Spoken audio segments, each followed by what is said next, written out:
अब रात्रि में लगभग 10:30 बजे के बाद चेकनाके में बैठे प्रतिनियुक्त दंडाधिकारी और पुलिसकर्मी के द्वारा प्रत्येक गाड़ी पर, प्रत्येक ओवरलोड गाड़ी पर जिसके पास माइनिंग चालान है उनसे 1000 रुपया लेते हैं दंडाधिकारी जो होते हैं, और पुलिसकर्मी को 1000 रुपया दिया जाता है। और जिसके पास चालान नहीं होते हैं वो 5000 रुपया दे करके बिना माइनिंग चालान के भी वाहनों को पास करते हैं।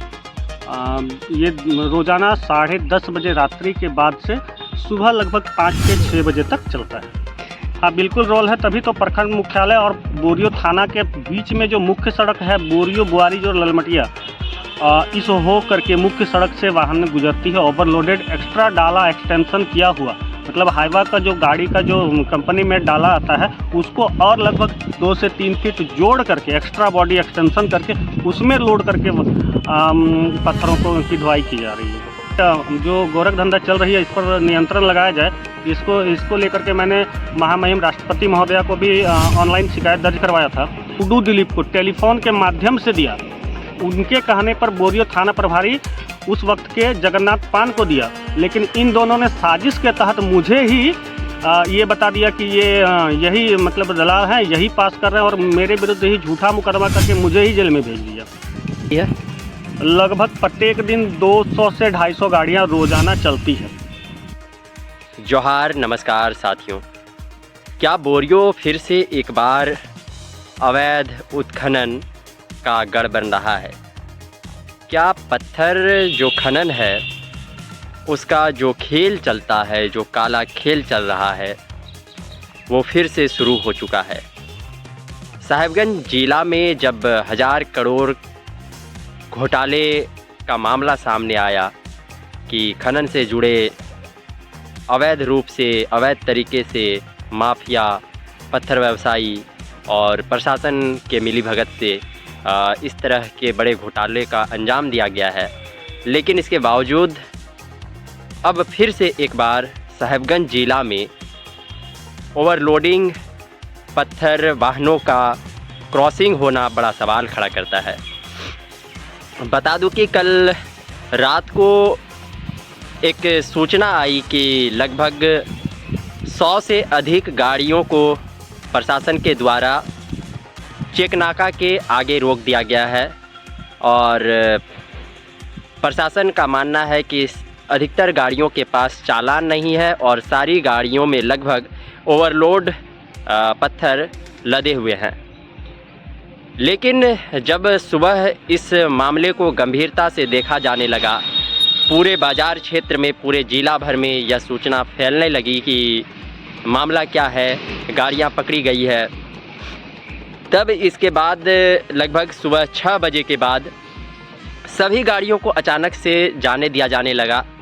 मतलब कि प्रशासन के जो लोग थे उन्होंने उन गाड़ियों को छोड़ दिया और बाकी सारी गाड़ियां बारी बारी से गोड्डा मुख्य मार्ग होते हुए आगे निकल गई।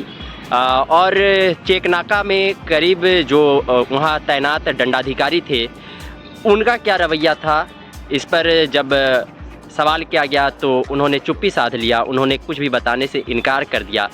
स्थानीय जो समाजसेवी हैं, कुणाल विक्रम नाम है उनका, वो जो बता रहे हैं उसे आप सुनिए कि वो पूरे इस मसले को लेकर के क्या कहते हैं। इसके साथ ही मैं आपको एक फुटेज दूंगा कि इस फुटेज के माध्यम से आप देखेंगे, क्योंकि उस पर जो जीपीएस लाइव है और उस पर पूरा जो है कि टाइम दिखेगा कि कितने बजे गाड़ियों को ओवरलोड तरीके से पार किया जा रहा है। कई तस्वीरें और कई विजुअल्स हमारे पास हैं, लेकिन मैं कुछ विजुअल्स को लगाऊंगा वहाँ पर। आप देखिए कि किस तरीके से साहिबगंज जिला में फिर से एक बार अवैध उत्खनन का खेल जारी हो चुका है। और आप देखें, और यह बड़ा गंभीर मसला है कि जिस जिले में 1000 करोड़ रुपये का खनन घोटाला किया गया, इसके बावजूद जब प्रशासन और ईडी वाले एक्टिव हुए और कई लोगों पर नकेल कसा गया, और इसके बाद फिर से इस तरह के खेल, काले खेल को शुरू कर दिया गया है। यह बड़ा सवाल है और मुख्यमंत्री पर बड़ा सवाल खड़ा होता है। सुनिए कुणाल विक्रम क्या कहते हैं। यहाँ पर प्रत्येक दिन रात्रि में लगभग 10:30 बजे के बाद चेकनाके में बैठे प्रतिनियुक्त दंडाधिकारी और पुलिसकर्मी के द्वारा प्रत्येक गाड़ी पर, प्रत्येक ओवरलोड गाड़ी पर जिसके पास माइनिंग चालान है उनसे 1000 रुपया लेते हैं दंडाधिकारी जो होते हैं, और पुलिसकर्मी को 1000 रुपया दिया जाता है। और जिसके पास चालान नहीं होते हैं वो 5000 रुपया दे करके बिना माइनिंग चालान के भी वाहनों को पास करते हैं। ये रोज़ाना 10:30 बजे रात्रि के बाद से सुबह लगभग 5 से 6 बजे तक चलता है। इस पूरे अवैध जो ओवरलोडिंग का खेल है, कौन कौन लोग शामिल है इस पे? इसमें स्थानीय बहुत सारे दलाल हैं और सरकारी तंत्र के मिलीभगत से ऐसा हो पा रहा है। अंचलाधिकारी का क्या रवैया है? अंचलाधिकारी अभी तो नए नए आए हैं हमारे यहाँ। उनका तो कहना है कि मैं इस चीज़ पर लगाम लगा रहा हूँ, लेकिन उनके होते हुए भी आज दिन में लगभग 8:30 बजे बहुत सारी ओवरलोडिंग गाड़ियाँ प्रखंड मुख्यालय और थाना मुख्यालय के समक्ष जो मुख्य सड़क है बोरियो बुआरी जो उस हो करके गई, ठीक है।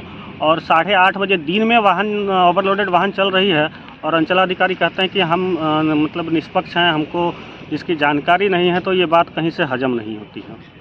पुलिस प्रशासन का रोल भी है क्या?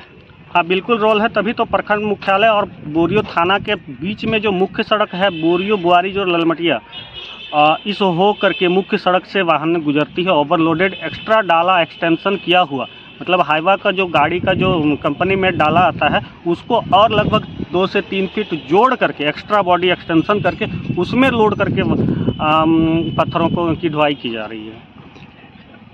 इस पे मतलब कि प्रशासन का रवैया जो है कि आप लोग आवाज़ भी उठा रहे हैं, तो क्या कोई रिस्पांस आ रहा है? मैं इस विषय में बहुत दिनों से कार्यरत हूँ। मैं प्रयास कर रहा हूँ कि ये जो गोरख धंधा चल रही है इस पर नियंत्रण लगाया जाए। इसको लेकर के मैंने महामहिम राष्ट्रपति महोदया को भी ऑनलाइन शिकायत दर्ज करवाया था। शिकायत दर्ज करवाने के उपरांत मैंने एक दिन देखा कि कहीं पर ओवरलोडेड वाहन चल रही है। मैंने इसकी सूचना अंचलाधिकारी पूर्व के टूडू दिलीप को टेलीफोन के माध्यम से दिया। उनके कहने पर बोरियो थाना प्रभारी उस वक्त के जगन्नाथ पान को दिया, लेकिन इन दोनों ने साजिश के तहत मुझे ही ये बता दिया कि ये यही मतलब दलाल हैं, यही पास कर रहे हैं, और मेरे विरुद्ध ही झूठा मुकदमा करके मुझे ही जेल में भेज दिया, ठीक है। इस प्रकार से इन लोगों का मनोबल बहुत बढ़ा हुआ है, और इन लोगों के विरुद्ध बोलने वाले व्यक्ति के विरुद्ध इन लोगों के पास जो पावर है उसका दुरुपयोग करते हैं। कितनी गाड़ियाँ रोज़ पार होती है? लगभग प्रत्येक दिन 200 से 250 गाड़ियाँ रोजाना चलती है। आपका परिचय? मेरा नाम कुणाल विक्रम है, मैं एक समाज सेवक हूँ। मैं बोरियो संथाली का निवासी हूँ।